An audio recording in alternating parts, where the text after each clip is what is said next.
할렐루야. 오늘도 세계는 요셉과 같은 사람을 찾고 있습니다. 이런 사람을 하나님은 또 세상은 목마르게 찾고 있습니다.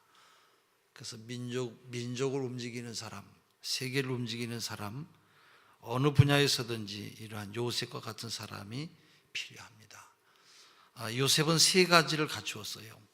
그는 진실하고 충성하고 아주 신임받는 사람, 그 다음에 지혜와 실력이 있는 사람이에요. 우리 모두가 이와 같은 세 가지를 갖춘 성도가 되시기를 바랍니다.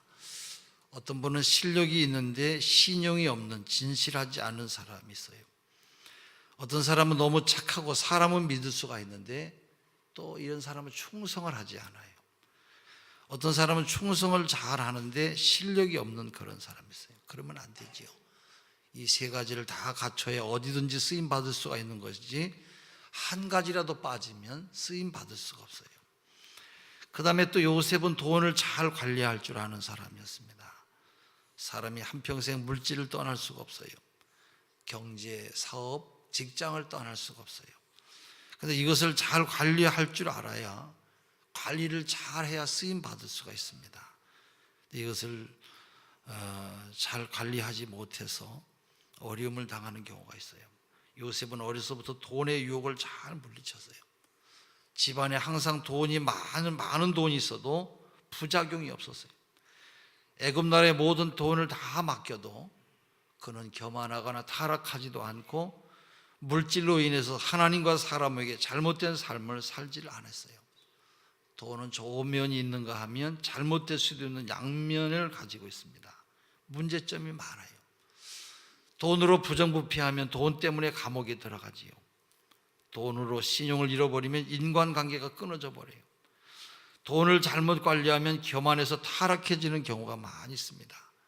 또 돈 때문에 죄 짓는 일도 많이 있어요. 돈을 우리가 잘 써야 됩니다. 그래서 돈을 잘 관리를 잘해서 평생 동안 돈 벌고 또 관리를 잘해서 가정에 어려움을 당하는 일이 있어서는 안 돼요. 대개 가정에 어려움을 당하는 사람들이 왜 안 되느냐? 돈 관리를 잘 못해서 그래요. 평생 동안 돈 벌고 관리를 잘못해서 가정이 파탄이 나고 어려움을 당하는 경우가 이런 경우예요. IMF 만나서 가정이 깨지고 이혼하고 또 자살한 사람들이 얼마나 많습니까? 물질 관리 못해서 어떤 가정은 차 안에서 두 아이랑 부인과 함께 모두가 불내서 죽고 또 어머니까지 함께 죽이는 그런 일이 있지 않았습니까? 다 이게 여러분 모두가 다 나 죽으면 어떻게 우리 어머니를 관리하겠느냐, 그래서 함께 죽인 거예요. 이게 모두 다 다른 것은 다 관리를 잘 했는데 물질 관리를 잘 못해서 이런 끔찍한 일을 당한 것입니다. 그래서 돈은 관리를 잘 해야 돼요. 돈을 너무 사랑해서도 안 되고 또 돈을 너무 많이 의지해서도 안 돼요. 돈이 무너지니까 함께 같이 무너지는 것이에요.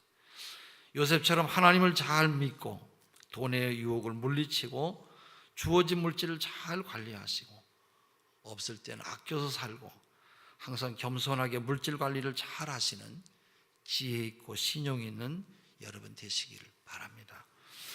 요셉은 총리가 된 다음에도 물질 관리를 잘 했어요. 애굽에 풍년이 들 때는 철저하게 아꼈고 저축해서 7년 흉년을 이겨내고 나라를 위기에서 건져낸 지도자가 바로 요셉이에요. 어떤 사람은 돈만 보면 가만히 있지를 못하고 안달하며 쓰는 그런 사람이 있어요. 또 돈을 좀 벌면은 돈 번 모습을 끊임없이 드러내는 그런 사람도 있어요. 저축은 죽어도 못하고요. 내가 돈 없으면 남의 돈까지 끌어다가 쓰는 이런 사람은 지도자가 될 수가 없어요. 이런 사람은 좋은 일꾼이 될 수가 없어요. 또 남의 돈 알기를 아주 우습게 알고요, 자기 돈처럼 생각해요. 빌려가지고는 갚을 생각을 전혀 하지 않아요. 돈이 없으면서도 아주 화려하게 살고요, 돈이 없는데도 없는 모습을 전혀 드러내지 않고, 아주 없으면 없는 것을 드러내는 것이 부끄러운 일이 아닌데 그걸 감추고 아주 돈이 많은 것처럼 허세를 부리며 사는 그런 사람이에요. 또 돈이 있을 때는 죽어도 저축을 하지 않아요. 그리고 없으면 빌려서라도 먹는 것을 못 고치고 돈이 없으면 돈을 빌려서라도 옷을 아주 철철히 잘 해입는 그런 사람이 있어요. 남의 돈을 몰래 빌려서라도 떵떵거리면서 사는 이런 사람들이 얼마나 우리 주변에 많이 있는지 몰라요. 우리나라는 정말 너무 어렵게 살다가 이제 돈을 벌면서 우리가 물질 관리를 잘해야 요셉처럼 큰일 할 수가 있는데, 요셉처럼 물질 관리를 항상 잘해서 풍년이 될 때는 절제하고 모든 생활 아주 규모 있게 하면서 물질로 인해서 어려움을 당하지 않고 부끄러움을 당하지 않고 돈 때문에 죄 짓는 일이 없기를 바랍니다. 또 교회 나와서도 아나니와 삽비라처럼 분수에 맞지 않는 지나친 헌금을 하고, 승호 약 먹을 시간 됐어? 가만히 있어.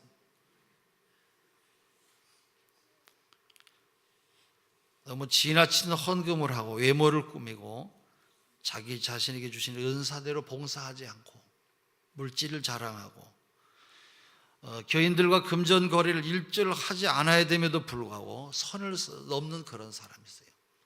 이런 훈련이 필요하고 그렇게 해서는 좋은 일꾼이 될 수가 없어요. 교회 와서는 여러분 돈이 없어도 얼마든지 은혜를 받을 수가 없어요. 돈이 없는데 남을 따라서 헌금할 필요가 없어요. 많이 한다고 해서 은혜 주는 것이 아니에요. 이단이나 우상 숭배하는 것을 많이 내도록 자꾸 유도하지만 건강한 교회는 전혀 그러질 않아요. 하나님 앞에 우리 인간이 바로 사는 것이 중요하고 하나님께서 기뻐하는 삶을 사는 것이 중요하지, 그렇게 막 하나님 앞에 자기 자신을 절제하지 못하고 막 있는 대로 헌금하고 그렇게 하는 것은 그렇게 중요한 것, 좋은 것은 아니에요. 저는 개척해서 오늘까지 성도들에게 헌금 이야기를 별로 한 적이 없어요. 이렇게 땅을 수백 평 사고 교회 건물을 이렇게 수십억을 들여서 건축해도 헌금하라고 하는 말을 일절 한 적이 없어요. 물론 안 하는 게 잘하는 것은 아니지만은 그것보다는 우리 성도들이 더 규모 있고 절제하는 삶을 사는 것이 중요하지, 가정을 돌보지 않으면서 교회에 그냥 막 미쳐가지고 헌금하고 정신없이 사는 것을 원하지 않아요. 전에 집사님 한 분이 땅이 있는데 그걸 좀 바치겠다고 그래요. 그래서 얼마 정도 되냐 그랬더니 땅은 꽤 돼요. 근데 자기는 사글세 빵을 살면서 그걸 낸대요. 그래서 빨리 사글세를 벗어나서 드리면 내가 받겠지만 내가 그렇게 하면 안 받겠다고, 이 다음에 드릴만 할 때 드리라고 하면서 내가 못하겠어요. 여러분, 교회가 무조건 돈만 내면 좋아서 헬렐레 하고 그거 다 받아내는 것이 아니에요. 하나님께서 정성을 보는 것이지 무조건 많이 바친다고 여러분 그걸 기쁘게 받으시겠습니까? 또 우리가 하나님 옆에는 빈손 들고 나와도 하나님은 우리에게 은혜를 주시지 꼭 많이 내야만 은혜를 주시는 것이 아니에요. 또 있으면서도 하나님 앞에 인색하게 굴면 안 돼요. 물질을 주셨는데도 인색하면 아주 그건 지나친 그런 잘못을 행하고 있어요. 물질을 주셨을 때는 언제나 하나님께서 좋은 일에 사용하라고 주신 것인데, 이 성가대나 아니면 여전도회 같은 곳에 회장님, 성가대장님 얼마나 고생이 많으십니까? 이것 좀 쓰세요. 여러분이 하나님부터 받은 이 축복을 여러분 그런 일에 좀 사용을 하세요. 이 미국 같은 그런 나라는 정부에서 책정한 예산도 많이 있지만 사회단체나 개인이 어떤 분야든지 봉사라고 참여를 해서 그 단체가 잘 되고 풍성한 일이 많다는데, 우리나라는 돈을 봐도 돈을 갖고 있는 사람들이 바로 쓰지를 못해요. 그리고 엉뚱한 데만 너무 많이 쓰고 사치하고 연락하는 데만 쓰고요, 이 쓸데없는 데만 이렇게 많이 사용해서 무슨 요즘 스타킹 하나 사는데 30-40만 원씩 투자하고 이런 일 때문에 여러분 이 나라가 안 되는 것이에요. 오늘 우리는 조금 버니까 흥청망청 이렇게 관리를 잘 못하니까 이 나라 경제가 이렇게 어려움을 당하는 것이에요. 지금도 조금 살만하니까 너무너무 사치해가지고 이렇게 감당할 수 없이 방종해지는 것이에요. 오늘 우리 모든 성도들은 좋은 본을 보여서 겸손하게 살고 절제하면서 살면서 남의 돈을 귀하게 여기고 모든 일이 자기 분수에 맞게 사시기를 바랍니다. 남편은 어렵게 직장 생활에서 돈을 버는데도 부인이 그걸 잘 관리를 못해가지고 어려움을 당하지 말고 언제나 겸손하게 살아가는 자에게 하나님의 은혜가 내리시는 것을 믿으시기를 바랍니다. 이 하나님을 경외하는 깨끗한 손에 물질이 오랫동안 뿌리를 내려요. 정직하고 진실하고 신용 있고 성실한 삶은 하늘과 땅에 돈이 찾아오는 것이에요. 그러나 거짓말하고 사기성이 있고 불의하고 부정한 손은 사람과 돈이 그 주변에 미꾸라지처럼 다 빠져나가고 마는 것이에요. 정직하고 진실하고 신용이 있어야 돈이 그 집안에 오랫동안 뿌리를 내리는 것이에요. 하나님께 주신 물질을 잘 관리하고 또 나쁘게 사용하고 부정한 손으로 돈을 만지면 돈이 미꾸라지처럼 자꾸 쏙쏙쏙쏙 빠져나가는 거예요. 그때는 아무리 잡으려고 해도 여러분 잡히질 않고 자꾸 빠져나가는 거예요. 하나님이 주신 축복은 성경에 보면 수천 대 가는데 왜 우리 가정에 이렇게 그 축복이 오래 가지 못하느냐? 손이 깨끗하지 못하니까 모두가 다 넘어지는 것이에요. 오늘 우리나라의 각 분야의 모든 성도들의 삶이 깨끗한 손이 되어서 물질 관리를 잘 하실 수 있기를 바랍니다. 그러기 위해서는 언제나 온전한 11조 생활로 하나님께 먼저 감사하고 주신 물질을 요셉처럼 큰 축복을 받아서 세계 모든 창고를 경영할 수 있는 큰 능력의 사람들이 되시기를 바랍니다. 말라기 3장 10절에 내 창고를 가득히 채우겠다고 말씀하셨어요. 11조 생활은 우리 가정에 물질 축복을 받는 종자 씨와 같아요.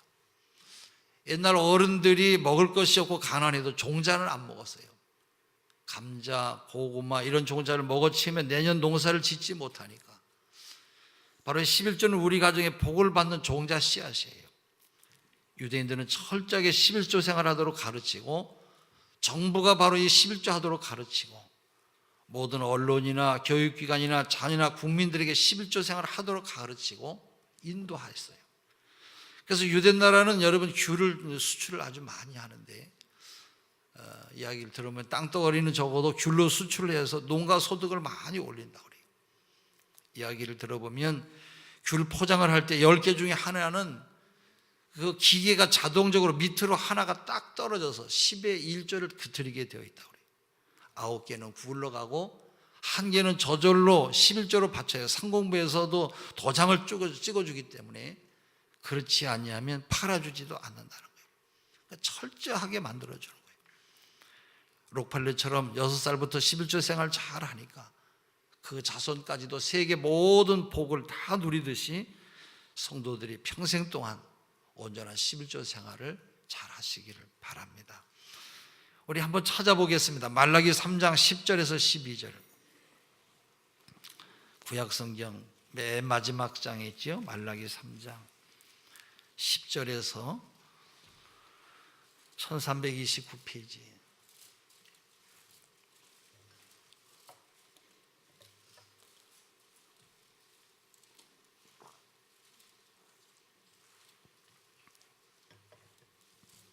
말라기 3장 10절에서 12절입니다. 제가 읽겠습니다. 만군의 여호와가 이르노라 너의 온전한 11조를 창고에 들여 나의 집에 양식 있게 하고 그것으로 나를 시험하여 내가 하늘문을 열고 너에게 복을 쌓을 것이 없도록 붙지 아니하나 보라. 만군의 여호와가 이르노라 내가 너희를 위하여 메뚜기를 금하며 너희 토지 소산을 먹어 없애지 못하게 하며 너희 밭에 포도나무가 열매가 기한 전에 떨어지지 않게 하리니. 예, 보세요. 11조 생활 잘하면 이와 같이 메뚜기를 금하고 토지 소산을 먹어 없애지 못하게 하고 너희 밭에 포도나무가 그 포도나무 열매가 기한 전에 떨어지지 않게 하도록 하시겠다라는 거예요. 할렐루야. 여러분 사람은 내일 일을 알지를 못해요. 애굽에서 팔려온 요셉이 이렇게 크게 되고 높게 되고 애굽의 여러분 총리까지 될 줄 누가 알았겠어요?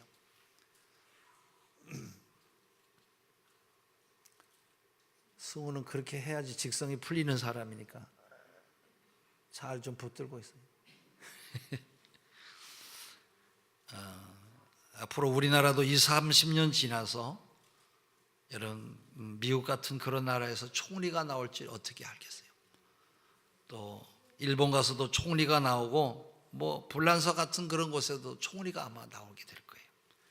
우리 교인들도 이런 일에 준비를 해야 돼요. 벌써 기독교계에는 여러분 이런 분이 나왔어요. 극동방송의 김장한 목사님은 세계 1억 6천만 명 가운데 총회장이 되셨어요. 몇 년 전에. 여러분 얼마나 놀라운 일이에요. 오늘 우리 성도들이 너무 세계를 크게 보지 말고 하나님은 온 세계보다 더 크신 분이기 때문에 예수만 잘 믿고 하나님 뜻대로 잘 살면 앞으로도 큰 일들을 감당하게 하실 줄로 믿습니다. 하나님은 우리를 택하실 때 큰 일을 감당하기 위해서 우리를 부르셨어요. 그래서 택함 받을 우리 성도들은 복의 근원이 되어야 되고 제사장이 되어야 되고 모든 사람의 머리가 되어야 되고 하나님의 영광을 위해서 준비된 사람이 되어야 돼요. 그러나 썩은 고기만 좋아하고 바람에 흔들리는 갈대처럼 육에 속한 사람이 되면 안 돼요. 정욕에 매여서 정욕만을 쫓아가는 이러한 허무한 인생이 되면 안 된다, 그런 말씀이에요. 교회는 큰 꿈이 없는 사람은 안 돼요. 큰 소망이 없는 사람은 안 돼요. 여러분 새벽기도 나오는 것은 누구나 다 나오는 게 아니에요. 하나님 앞에 큰 믿음을 가지고 나와야 하나님께서 그 믿음대로 되게 하실 줄로 믿습니다. 우리 한번 따라하겠습니다. 나는 승리하리라. 예, 승리하시는 여러분 되시기를 바랍니다. 오늘 본문의 애굽의 바로왕은 요셉에게 뭐라고 말합니까? 그 41절에 보면은요 뭐라고 말씀해요? 우리 한번 41절의 말씀을 같이 읽습니다.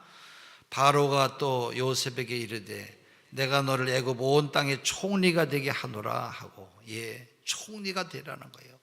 요셉의 꿈대로 됐어요. 너의 꿈대로 하나님께서 너를 축복하시고 또 너와 같은 사람이 어디 있느냐, 너의 총명을 누가 당하겠느냐. 여러분 사람은 내일 일을 몰라요. 사람이 사람을 무시하면 안 돼요.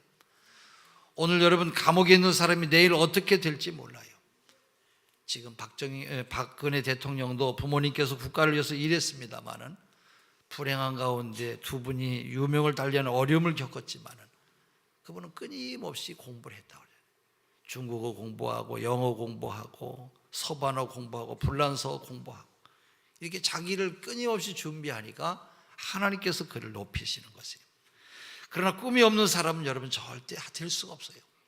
믿음을 가지고 하나님을 향해서 기도하시면서 내 인생을 도전하는 여러분 되시기를 바랍니다. 요셉아 너는 애굽의 총리가 되라. 애굽의 바로왕은 태양신을 섬겼으나 그러나 태양신은 나라의 앞날을 몰랐어요. 애굽에 곧 7년의 흉년이 닥칠 일을 몰랐습니다마는 하나님만 아세요. 하나님이 알고 하나님이 택하신 자녀들에게 알리는 것이에요. 바로 우리의 미래는 하나님의 손 안에 있어요. 그래서 늘 우리가 하나님의 뜻을 따라서 살려고만 애를 쓰면 우리의 갈 길 다 가도록 인도하시는 줄로 믿습니다. 요셉의 고생은 그렇게 길고 영원히 길 것만 같은 터널 같은 그런 고난이었지만 이제 어두운 밤은 간 곳 없고 영원히 축복받는 삶으로 변한 것을 우리가 볼 수가 있어요. 여러분 이 세상의 고난은 잠깐이에요. 고생도 잠깐이에요.